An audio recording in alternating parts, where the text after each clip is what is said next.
So today I'm going to show you how to make very easily your own homemade apple cider vinegar from scratch.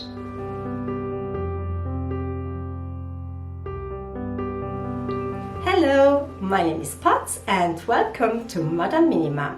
This channel is all about simple, minimalist, mindful and zero waste living. If you are just like me, maybe consider subscribing to my channel so you won't miss any of my upcoming videos. In my last video, in a small clip, I made some homemade apple cider vinegar with the scraps of my apples. And some of you requested the recipe. So today I'm going to make some more applesauce and dried apples, and with the scraps I'm going to show you how to make your own homemade apple cider vinegar from scratch. Most of you probably know how beneficial, versatile and useful apple cider vinegar is in your kitchen, in your household, for your health and for your beauty. And for those of you who are new to this, I leave some links in the description box down below so you can check it out. And without any further ado, let's get started.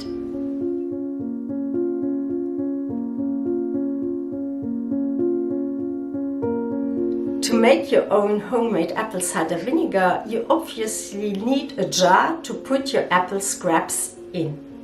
But please do yourself a favor, sterilize your jars before using them, because you don't want any bad bacteria to ruin your projects.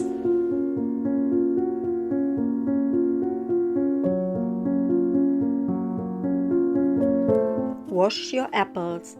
If you don't use organic apples, I highly recommend to wash them with baking soda to eliminate part of the pesticides. Then peel and cut them according to what you want to do, and make sure to save the scraps.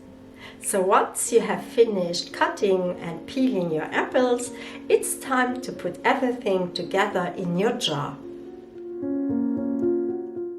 Put the scraps in your jar and top them off with preferably filtered water.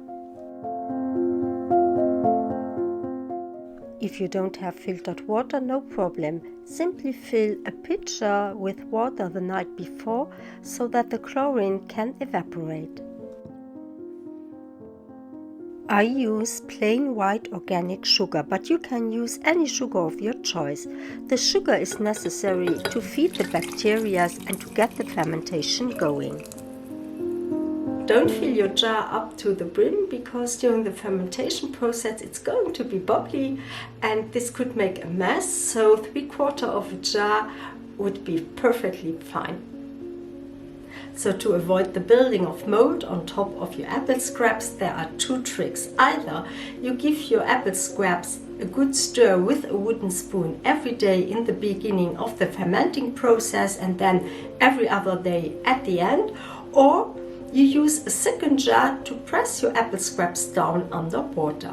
And that is what I'm going to show you now.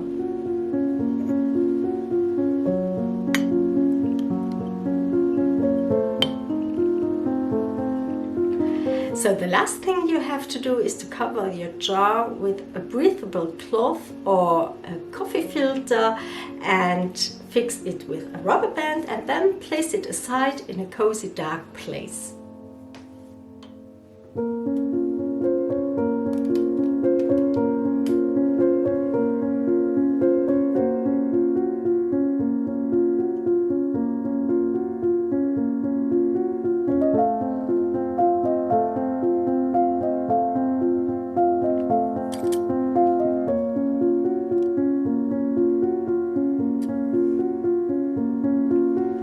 So after 30 days, this first fermentation will be done. You can then strain your apple cider vinegar into another jar.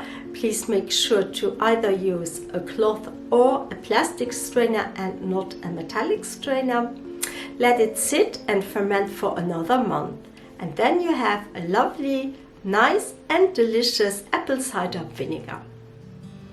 So that's it for today's video. I hope you got some inspiration and motivation to make your own homemade apple cider vinegar from scratch. Please let me know in the comments down below if you are going to give this recipe a try, or if you have another recipe to make your own homemade apple cider vinegar. I hope you enjoyed this video. If so, please give it a thumbs up and maybe consider hitting that subscribe button down below. Thank you so much for watching. Please stay safe and see you next time. Bye. Adi.